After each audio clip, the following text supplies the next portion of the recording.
Hello दोस्तों, स्वागत है आप सभी का कंपटीशन एग्जाम में। दोस्तों आज के इस वीडियो में हम देखने वाले हैं 20 फरवरी 2022 को हुए खाद्य निरीक्षक भर्ती परीक्षा में विज्ञान से आए प्रश्नों के संभावित उत्तरों के बारे में। तो चलिए दोस्तों बढ़ते हैं प्रश्नों की ओर। दोस्तों मेरे द्वारा बताया गया उत्तर संभावित उत्तर है। व्यापम जब भी अपना मॉडल आंसर जारी करेगा आप अपने OMR सीट से जरूर मिलाइएगा। चलिए बढ़ते हैं प्रश्नों की ओर। प्रश्न दिया हुआ है, दाढ़ी बनाने का दर्पण होता है। तो इस प्रश्न का सही आंसर हो जाएगा ऑप्शन नंबर बी, अवतल दर्पण। चलिए बढ़ते हैं अगले प्रश्न की ओर। प्रश्न दिया हुआ है, एक लेंस की फोकल लंबाई 50 सेंटीमीटर है, इसकी शक्ति होगी। तो इस प्रश्न का संभावित उत्तर ऑप्शन नंबर सी 20 डायोप्टर है। चलिए बढ़ते हैं अगले प्रश्न की ओर। प्रश्न दिया हुआ है, परिनालिका में चुंबकीय क्षेत्र है। तो इस प्रश्न का सही आंसर हो जाएगा ऑप्शन नंबर बी, परिनालिका के सभी बिंदुओं पर समान। चलिए बढ़ते हैं अगले प्रश्न की ओर। प्रश्न दिए हुआ है, रेडियो एक्टिव पदार्थ की अर्ध आयु काल निर्भर करती है। तो इस प्रश्न का सही आंसर होगा option number A, radio active पदार्थ की मात्रा। चलिए बढ़ते हैं अगले प्रश्न की ओर। प्रश्न दिया हुआ है, लवणों के विलयनों का कौन सा युग्म अम्लीय प्रकृति का है। तो मेरे हिसाब से इसका सही answer option number B, copper sulphate एवं अमोनियम सल्फेट है। चलिए बढ़ते हैं अगले प्रश्न की ओर। प्रश्न दिया हुआ है, तत्व ए के संयोज्य कोष में 3 इलेक्ट्रॉन हैं, जबकि तत्व बी के संयोज्य कोष में 6 इलेक्ट्रॉन हैं। ए एवं बी के मध्य बनने वाले यौगिक का संभावित सूत्र है। तो इस प्रश्न का संभावित उत्तर ऑप्शन नंबर डी, A2B3 है। चलिए बढ़ते हैं अगले प्रश्न की ओर। क्लोरोफ्लोरोकार्बन के कारण वायुमंडल में निम्न में से किसकी मात्रा में गिरावट आती है। तो इस प्रश्न का सही answer option number B, ozone. चलिए बढ़ते हैं अगले प्रश्न की ओर। प्रश्न दिया हुआ है, निम्न में से किस अंग का कार्य अपवहन द्वारा किया जाता है। तो इस प्रश्न का सही आंसर हो जाएगा ऑप्शन नंबर सी, वृक्क। चलिए बढ़ते हैं अगले प्रश्न की ओर। प्रश्न दिए हुआ है, लक्षणों की वंशागति का नियम निम्न में से किसने प्रतिपादित किया है। तो इस प्रश्न का सही आंसर है ऑप्शन नंबर बी, मेंडल। चलिए बढ़ते हैं अगले प्रश्न की ओर। प्रश्न दिया हुआ है, सामान्यतः 100 ml रक्त में ऑक्सीजन की मात्रा होती है। तो इस प्रश्न का सही आंसर है ऑप्शन नंबर सी, 20 ml। प्रश्न दिया हुआ है, मिनी माता रोग जल प्रदूषण के निम्न के कारण से होता है। तो इस प्रश्न का सही आंसर हो जाएगा option number C, mercuric chloride. Minamata रोग जल प्रदूषण मर्क्यूरिक क्लोराइड के कारण होता है। तो इस प्रश्न का सही आंसर ऑप्शन नंबर सी है। चलिए बढ़ते हैं अगले प्रश्न की ओर। प्रश्न दिया हुआ है, निम्न में से किस माध्यम के लिए अपवर्तनांक सर्वाधिक होता है। तो इस प्रश्न का सही आंसर हो जाएगा ऑप्शन नंबर डी, हीरा। हीरा के लिए जो है अपवर्तनांक सर्वाधिक होता है। चलिए बढ़ते हैं अगले प्रश्न की ओर। प्रश्न दिए हुआ है, जल का उपयोग शीतलक के रूप में होता है क्योंकि इसका खाली स्थान होता है। तो इस प्रश्न का सही आंसर हो जाएगा ऑप्शन नंबर बी, उच्च विशिष्ट ऊष्मा। जल का उपयोग शीतलक के रूप में होता है क्योंकि इसका उच्च विशिष्ट ऊष्मा होता है। तो इस प्रश्न का सही आंसर हो जाएगा ऑप्शन नंबर बी, उच्च विशिष्ट ऊष्मा। चलिए बढ़ते हैं अगले प्रश्न की ओर। प्रश्न दिया हुआ है, सूची 1 को सूची 2 से सुमेलित कर निम्न कोट की सहायता से सही उत्तर चयनित कीजिए।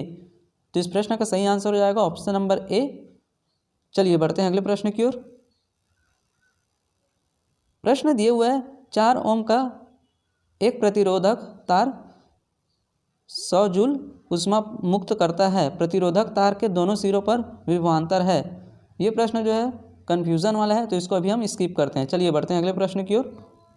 प्रश्न दिया हुआ है, 20 डिग्री सेल्सियस पर सर्वाधिक विद्युत प्रतिरोधकता निम्न में से किसकी होती है।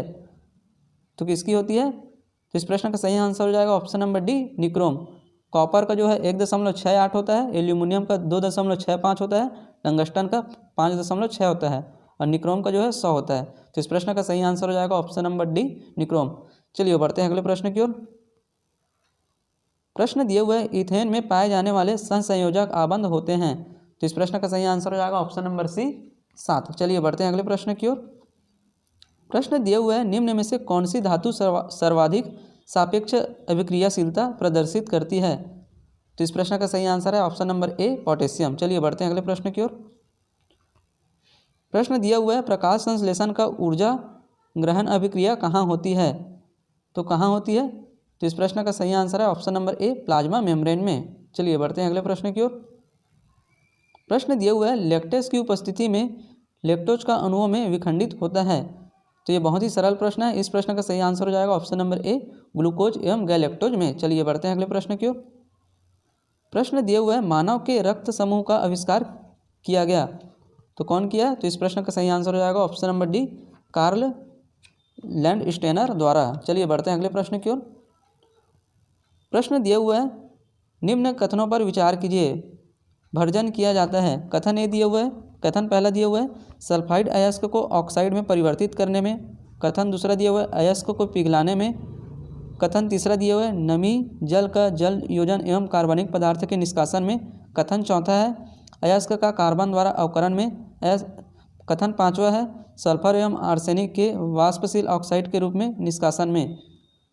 तो इस प्रश्न का सही कथन है ऑप्शन नंबर ए, पहला, तीसरा एवं पांचवा। तो इस प्रश्न का सही आंसर ऑप्शन नंबर ए है। चलिए बढ़ते हैं अगले प्रश्न की ओर।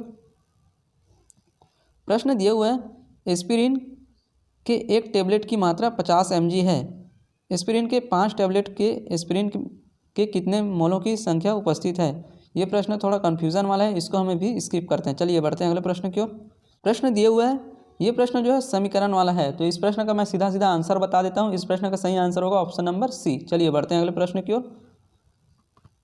प्रश्न दिया हुआ है निम्न के मध्य कौन सुमेलित नहीं है। तो इसमें कौन सा सुमेलित नहीं है, तो मैं सीधा आपको बता देता हूँ कौन कौन से सुमेलित नहीं है। सी और डी जो है सुमेलित नहीं है। तो इस प्रश्न का सही आंसर ऑप्शन नंबर सी होना चाहिए, लेकिन सी में जो है डी नहीं दिया हुआ है, तो ये प्रश्न जो है विलोपित होने की संभावना है। चलिए बढ़ते हैं अगले प्रश्न की ओर। प्रश्न दिया हुआ है मेथिलेटेड स्पिरिट में रहता है। तो इस प्रश्न का सही आंसर हो जाएगा ऑप्शन नंबर बी, 5% से 10% मेथेनॉल। चलिए बढ़ते हैं अगले प्रश्न की ओर। प्रश्न दिया हुआ है निम्न में से कौन एक का प्रयोग ऑटोमोबाइल इंजन में प्रशीतक रोधी के रूप में होता है। तो इस प्रश्न का सही आंसर है option number C, ethylene glycol. चलिए बढ़ते हैं अगले प्रश्न की ओर।